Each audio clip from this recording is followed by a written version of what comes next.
প্রচণ্ড গরমে জনজীবন ওষ্ঠাগত, আর এরই মধ্যে মরার উপর খাড়ার ঘা হয়ে দাঁড়িয়েছে বিদ্যুতের তীব্র লোডশেডিং। দেশের বিদ্যুৎ চাহিদা ১৬,০০০ মেগাওয়াট ছাড়িয়ে গেলেও উৎপাদন সীমাবদ্ধ থাকছে ১৩ থেকে ১৪,০০০-এ।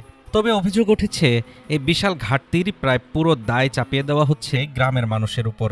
রাজধানী ঢাকাকে প্রায় লোডশেডিং মুক্ত রাখা হলেও মফস্বল ও গ্রামাঞ্চলে ৮ থেকে ১০ ঘন্টা বিদ্যুৎ থাকছে না।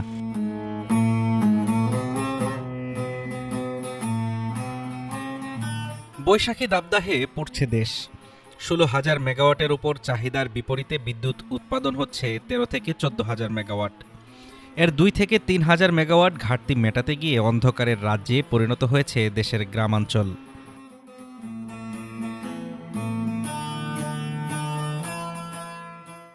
প্রত্যন্ত অঞ্চলের কৃষকরা বলছেন, ২৪ ঘন্টার মধ্যে ৭ থেকে ৮ ঘন্টা কারেন্ট পায় না।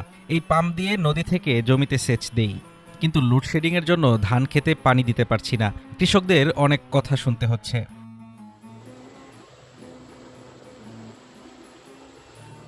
শুধু কৃষি নয়, ক্ষতিগ্রস্ত হচ্ছে শিক্ষা ও স্বাস্থ্যসেবাও। লোহাগড়ার স্বাস্থ্য কমপ্লেক্স হোক কিংবা এসএসসির প্রস্তুতি নেওয়া শিক্ষার্থী, বিদ্যুতের এই লুকোচুরি খেলায় বিপাকে সবাই। অভিযোগ উঠেছে, ঢাকার বিপিডিসি ও ডেস্কো এলাকায় চাহিদা অনুযায়ী বিদ্যুৎ সরবরাহ করা হলেও পল্লী বিদ্যুতায়ন বোর্ড বা আরইবিকে রাখা হচ্ছে বঞ্চিতের তালিকায়। কেবের জ্বালানি উপদেষ্টা জানিয়েছেন, গ্রামের মানুষকে বঞ্চিত করাটা দুর্ভাগ্যজনক। সমতাভিত্তিক লোডশেডিং হলে তা সবার জন্যই সহনীয় হতো। কেন্দ্রীয়ভাবে চাহিদা কম দেখিয়ে ঘাটতি কম দেখানোর চেষ্টা করা হচ্ছে, যা প্রকৃত সত্য নয়। তবে প্রশ্ন উঠেছে, কেন এই সংকট? পিডিবি বলছে, গ্যাস ও কয়লা স্বল্পতায় উৎপাদন সক্ষমতার পুরোটা ব্যবহার করা যাচ্ছে না।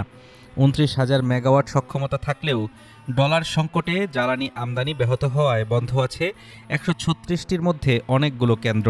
আগের সরকারের বকেয়া বিলের দায় আর আন্তর্জাতিক বাজারের অস্থিরতা পরিস্থিতিকে আরও জটিল করে তুলেছে।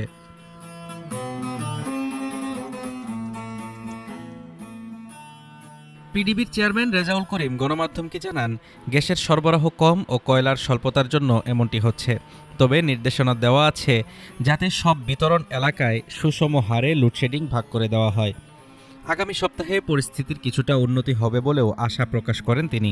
বিদ্যুৎ অফিসের আশ্বাসে ভরসা পাচ্ছেন না ভুক্তভোগীরা। রাজধানীর আলোকসজ্জার বিপরীতে গ্রামীণ অর্থনীতির চাকা সচল রাখা কৃষকের ঘরে কবে ফিরবে নিরবচ্ছিন্ন বিদ্যুৎ, সেই প্রশ্নই এখন বড় হয়ে দাঁড়িয়েছে।